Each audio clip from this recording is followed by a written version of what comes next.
reçoit donc les cofondateurs de Recut. Recut qui aide à promouvoir ses films sur les médias sociaux et sur les messageries privées dans le respect des droits d'auteur. Donc on vous écoute, Recut. Et puis après, ce sera la fin de cette première journée de Tech Cannes qui réunit l'écosystème de la tech et du cinéma. Et puis on a encore deux très belles journées qui nous attendent. Voilà, je vous laisse la parole. Merci. Est-ce que vous m'entendez tous bien ? Eh ben alors bonjour à toutes, bonjour à tous. Moi je suis Noël Esnault, cofondateur et CEO de Recut, une start-up qu'on développe depuis le mois de septembre. C'est la première fois aujourd'hui qu'on pitch en public, donc on est très honoré de le faire à Tech Cannes. J'en profite pour remercier toute l'équipe qui est derrière l'organisation de Tech Cannes. Recut, qu'est-ce que c'est ? C'est un logiciel qui permet à tous les producteurs de contenu de distribuer simplement, mais surtout légalement, leur contenu à destination des réseaux sociaux. Comme vous le savez, le paysage médiatique a grandement évolué ces dernières années, avec une vraie domination des médias sociaux dans la guerre de l'attention. Je fais une petite parenthèse là-dessus sur le mot médias sociaux. Pourquoi on appelle médias sociaux et non plus réseaux sociaux ?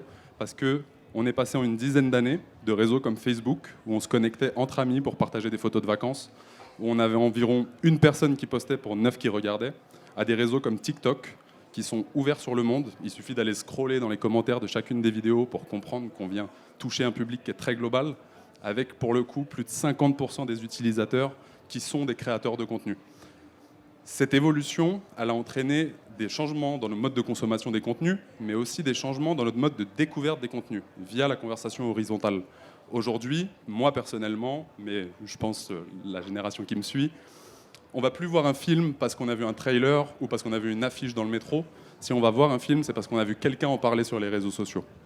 Donc cette évolution amène les producteurs à devoir s'adapter à ces nouveaux usages et du coup à distribuer leur contenu de manière légale sur les réseaux sociaux. Je vais laisser la parole à Armel pour vous présenter le contexte et les problèmes. Allô ? Ouais, c'est bon, vous m'entendez ? Donc je vais commencer par un peu de contexte. Aujourd'hui, on assiste à une vraie fracture entre les médias sociaux et les ayants droit. C'est par exemple le cas avec TikTok et Universal qui ont rompu récemment leur accord, enfin si tant est qu'il y avait un accord. Mais cette fracture elle s'étend aussi aux créateurs sur les médias sociaux et aux ayants droit. Et c'est par exemple le cas de Océane, qui est une créatrice de contenu sur Twitch et YouTube, qui s'est vu retirer énormément de contenu. Et je vais vous montrer une vidéo où elle explique ce qui lui est arrivé.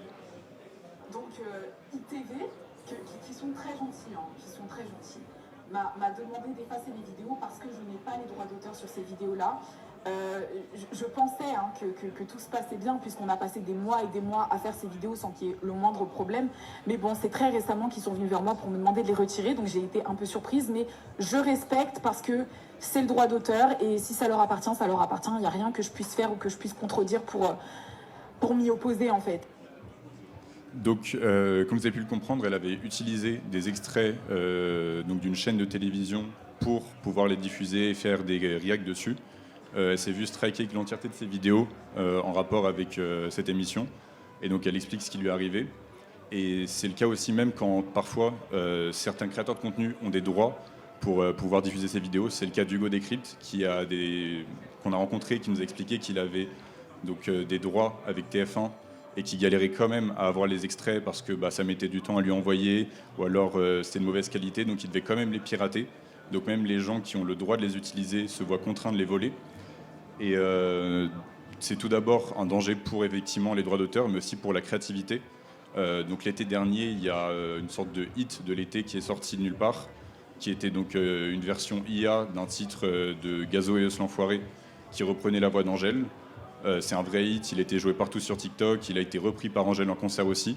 Malheureusement, ce titre, il est indisponible sur toutes les plateformes parce qu'il ne respecte pas les droits d'auteur en reprenant de 1 la chanson et de 2 la voix d'Angèle. Donc c'est vraiment un frein pour la créativité et c'est ce qu'on aimerait, c'est le contexte dans lequel en tout cas Recut se crée. Donc pour résumer le problème, le contenu, les contenus sont repris illégalement et ça entraîne des problèmes pour les ayants droit au niveau des droits, pour les créateurs de contenu qui se voient striker leurs vidéos et qui sont restreints dans leur créativité. Et donc nous, ce qu'on essaie de mettre en lumière, c'est qu'il ne s'agit pas d'aller à l'encontre des usages ou d'aller à l'encontre du droit.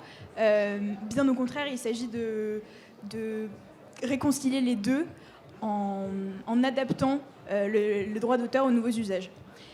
Pour vous donner un exemple un peu plus concret, si je vous dis chorale, si je vous dis Pierre Morange, ou encore si je vous dis Voix sur ton chemin, vous devriez penser au film Les choristes. Tant mieux, parce que c'est un peu le but. Donc pour prendre cet exemple, si vous cherchiez aujourd'hui à partager là, maintenant, tout de suite, un extrait du film sur les médias sociaux, vous vous retrouveriez dans une impasse qui serait double, puisqu'elle serait à la fois technique et juridique. Avec Recut, en 3 clics, on va pouvoir résoudre ce problème et permettre de partager légalement ces contenus sur les médias sociaux. Donc je vais vous montrer un peu à quoi ça ressemble.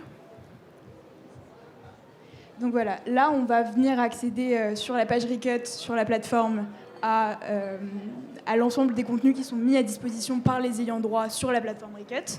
On va venir sélectionner par exemple les choristes ici. Donc vous allez avoir les conditions d'utilisation, les conditions d'exploitation pour les différents extraits qui vont être mis à disposition et que vous pouvez retrouver en bas. Ici on va aller chercher l'extrait qui nous intéresse, donc un don. Puis on va pouvoir choisir et ajuster l'extrait. Donc tous les extraits qui sont proposés, ils vont varier en temps, le nombre d'extraits va aussi varier. Et ça, donc, ça va vraiment être modulable par l'ayant droit qui va pouvoir choisir le nombre d'extraits qu'il va mettre à disposition sur la plateforme et le temps que vont durer chacun de ces extraits. Donc ici, c'est un extrait qui dure 1 minute 38, mais on peut très bien imaginer que ce serait un extrait de 5 minutes dans lequel il serait aussi possible de se balader pour pouvoir en extraire quelques secondes. Donc ici, voilà, on va pouvoir venir choisir le temps de la vidéo. Donc ici, il y a un temps de gratuité qui est fixé à 1 minute, mais pareil, c'est quelque chose qui est modulable par l'ayant droit. Au-dessus d'1 minute, ça va être payant, et en dessous, on va pouvoir le garder gratuit. Donc ici, on va venir sélectionner par exemple cet extrait qui dure 12 secondes, faire la coupe et le retrouver dans mes séquences.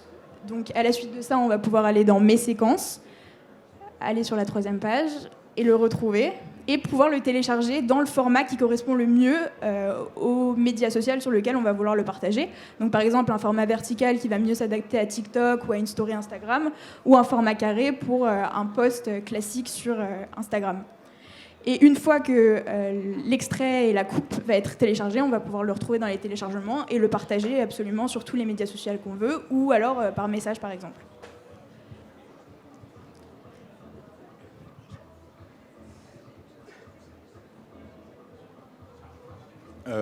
L'avantage aussi, un des avantages de Recut, c'est de pouvoir promouvoir directement les contenus des ayants droit via ce qu'on a créé, donc les challenges.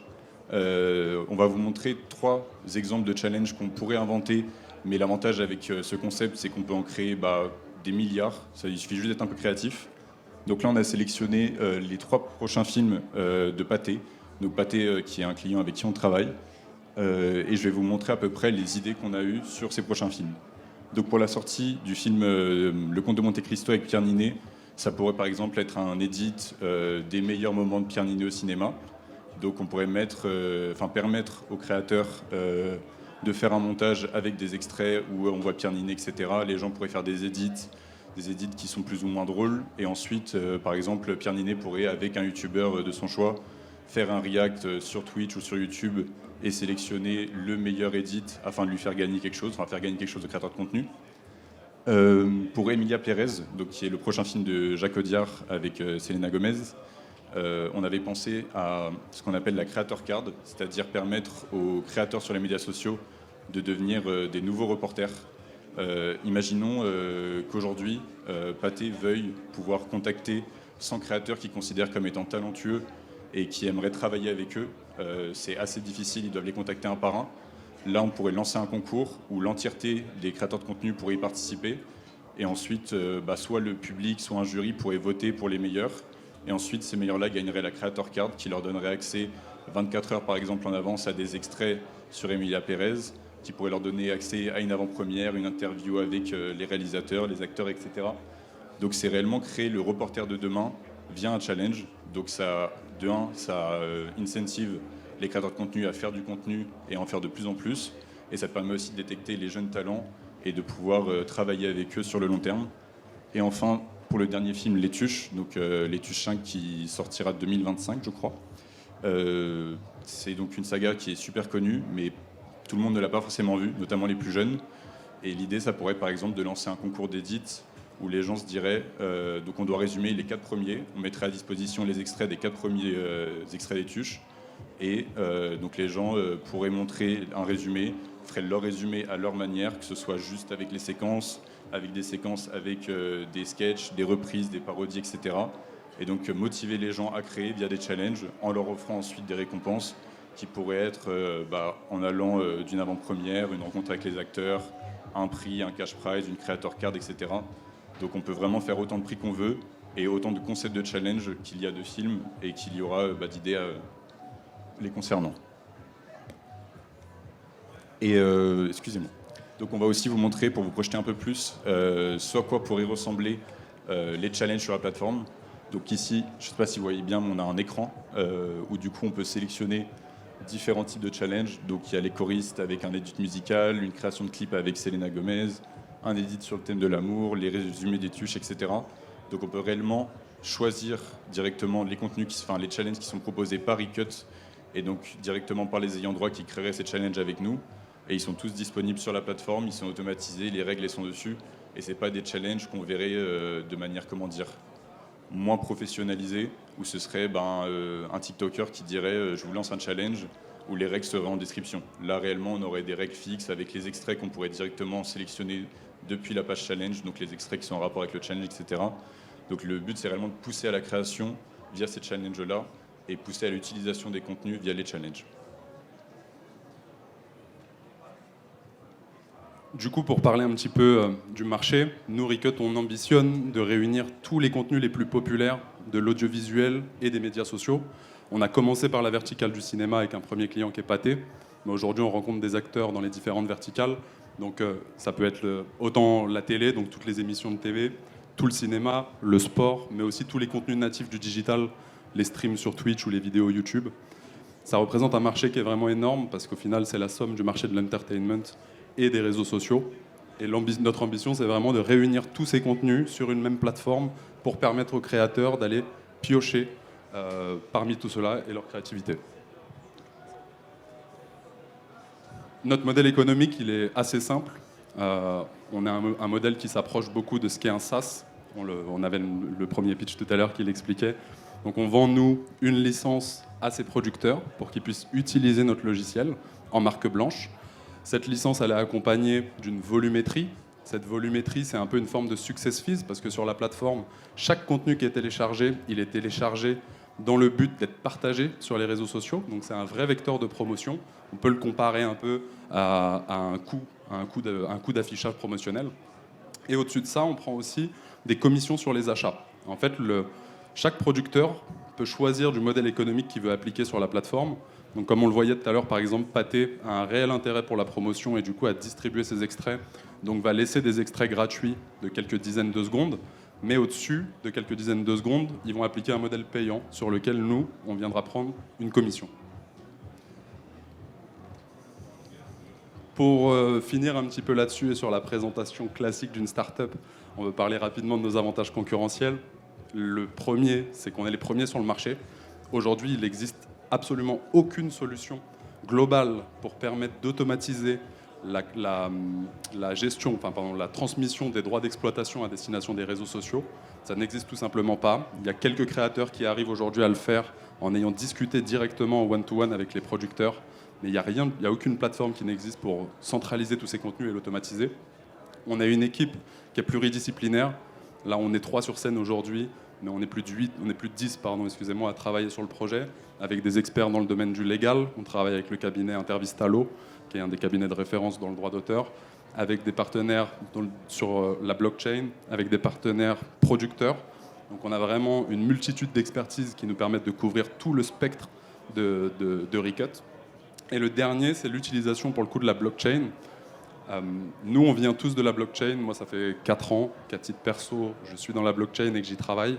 Donc c'est une technologie qu'on a connue, qu'on utilise ici vraiment pour ses fondamentaux, pour le fait que les contrats soient uniques, sécurisés, pour automatiser la génération de ces contrats, mais aussi l'exécution. L'avantage de la blockchain, c'est que ça nous permet d'automatiser la rémunération de tous les ayants droit, ce qui est aussi un des très gros problèmes aujourd'hui dans le monde de l'audiovisuel. Pour conclure, Recut, on peut dire qu'en fait, on a réconcilié 3 grands mondes. Le monde de l'entertainment, le monde des médias sociaux et le monde de la deep tech, pour offrir une solution globale aux plus gros problèmes qui concernaient aujourd'hui les producteurs et les créateurs de contenu, qui sont la gestion des droits d'auteur. Je vous remercie. On est disponible là tout de suite pour répondre à vos questions, ou plus tard toute la soirée sur le stand.